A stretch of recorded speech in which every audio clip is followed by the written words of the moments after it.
तो ये जो खान साहब ने बात की है, इससे बड़ी परेशानी पैदा हो गई है। खान साहब को कैसे मालूम है कि अगली कौन सी ऑडियो लीक है और किसकी ऑडियो लीक है और उसमें क्या गुफ्तगू हो रही है?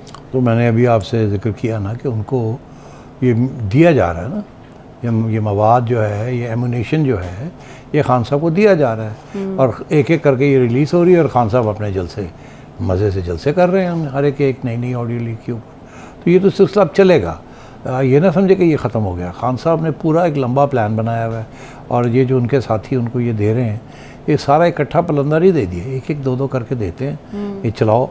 और वो इसको कैलिब्रेट कर रहे हैं, वो देख रहे हैं कि क्या बात हो सकती है और क्या नहीं हो सकती।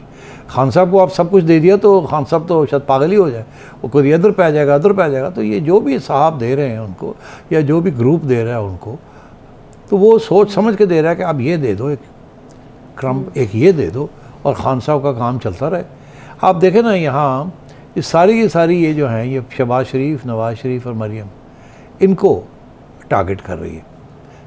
तो अगर ये प्राइम मिनिस्टर के दफ्तर में कुछ होता तो फिर खान साहब को भी टारगेट किया जाता ना। खान साहब भी पता नहीं क्या क्या वहाँ बैठ के करते रहे, वो तो हो नहीं रहा। तो ये चुनी चुनी एंटी नून लीग उनके लीडर्स के ऊपर चुनी चुनी बातें हो रही हैं। अब खान साहब तो ये तो बड़ा क्लियर कट है कि ये this is step part of the गुरु साहब की स्ट्रेटजी फॉर खान साहब। आगे आए आप। अब खान साहब जो हैं उन्होंने जिक्र किया कि एक और आ रही है ऑडियो लीक जिसमें मरीम बात कर रही हैं नवाज शरीफ साहब के साथ और उनको कह रही हैं अबू जी कि इलेक्शन कमिश्नर कह रहे हैं कि मैं इनको डिस्क्वालीफाई कर दूँगा।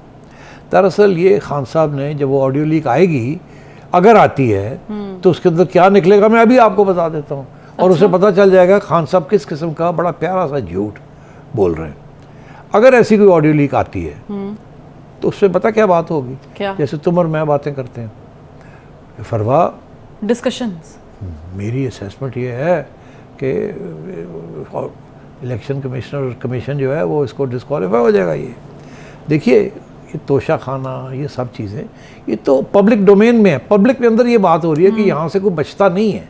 तो ये इलेक्शन कमिश्नर को कहने की कोई ज़रूरत नहीं है। अभी जजमेंट रिजर्व हुई है। मैंने अपने प्रोग्राम में कहा कि जब वो वक्त आएगा तो ये डिस्क्वालीफाई हो जाएंगे।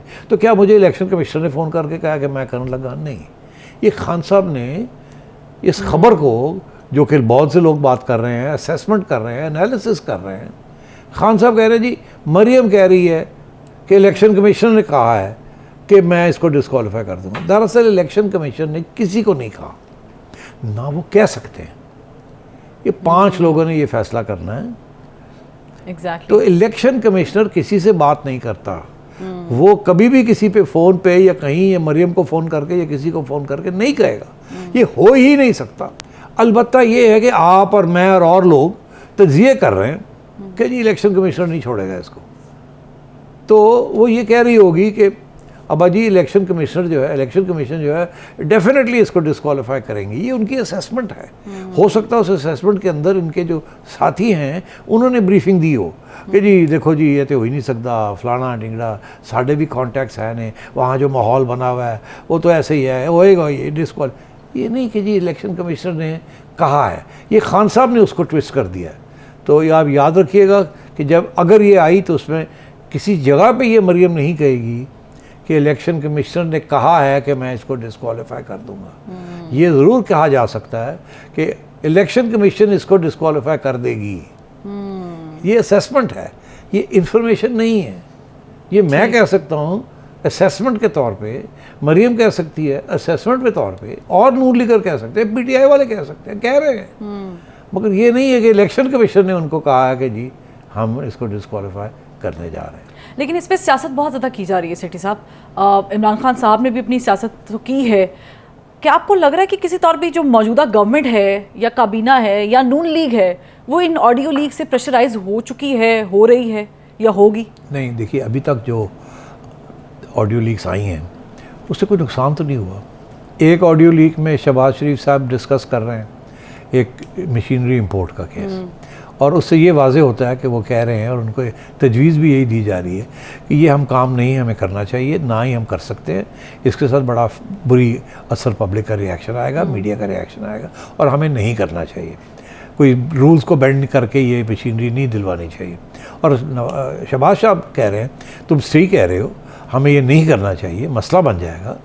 तो मैं समझाऊंगा मरियम को, और आप भी बात कर लें, उनको समझा दें, या उनके जो दामाद हैं मैं उनको, is a sun in law, तो समझाया जा सकता है, ऐसी कोई बात नहीं। दरअसल हुआ ऐसे है, मेरा ख्याल है कि इमरान खान के दौर में या शायद उससे भी पहले कुछ मशीनरी इंपोर्ट थी, जब इजाज़त थी तो कुछ मशीनरी इंपोर्ट हुई, वो आधी रह गई पीछे, फिर गवर्नमेंट चेंज हो गई, फिर बैन लग गया, तो वो फिर आ ना सकी, और वो पूरी पूरी फैक्ट्री रुकी हुई है। तो जाहिर है कि जिस बंदे ने अरबों रुपए लगाए हैं और वो इंपोर्ट, और एक इंपोर्ट पॉलिसी रातों रात आई है और ये हो गया है, वो चाहते तो वो साहब अदालत भी जा सकते थे कि देखिए जी मैंने 10 अरब रुपया खर्च किया है, आधी मशीनरी आ गई है, गवर्नमेंट ने बैन लगा दिया है, तो ये बड़ी ज़्यादती है मेरे साथ, मेरी तो सारी इन्वेस्टमेंट उड़ जाएगी। तो मगर उन्होंने सोचा होगा इमरान खान का दौर है, मैं क्या करूं, जब हमारी गवर्नमेंट आएगी तो फिर कोशिश करेंगे इसको करने की। मगर शहबाज शरीफ साहब ने और ब्यूरोक्रेट ने बहुत अच्छी लाइन ली है कि देखिए ये मसला तो है उनका, मगर हम ये कर नहीं सकते, ना ही हमें करना चाहिए। और शहबाज साहब कहते हैं बिल्कुल सही कह रहे हो, हमें ये नहीं करना चाहिए और हम समझा लेंगे उनको। तो वो तो डैमेज तो नहीं हुआ। इनफैक्ट मैं समझता हूँ कि लोग ये कहेंगे भाई तकड़ा रहा, नहीं किया। इसी तरीके के साथ जो बाकी चीज़ें आ रही हैं वो भी इतनी अभी डैमेज नहीं कर रही, अभी ये झटके लग रहे हैं।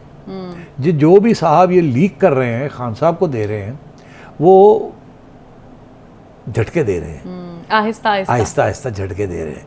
शायद किसी स्टेज पे इससे भी बड़ी बात आ जाए कोई, तो फिर देखा जाएगा वो क्या है या क्या नहीं है। और मैं समझता हूँ अगर कोई बड़ी बात आई तो वो उसका ताल्लुक इन चीज़ों से नहीं होगा, अगर आई कोई तो उसका ताल्लुक मिडिल विकेट के साथ होगा, not left wicket stump, not right stump, but centre stump. और वो सेंटर स्टंप होगा या नहीं होगा आई कांट से, मगर अगर कोई यॉर्कर कराना है खान साहब ने और मिडिल स्टंप उतारनी है तो फिर कोई ऑडियो लीक लानी पड़ेगी उस किस्म की।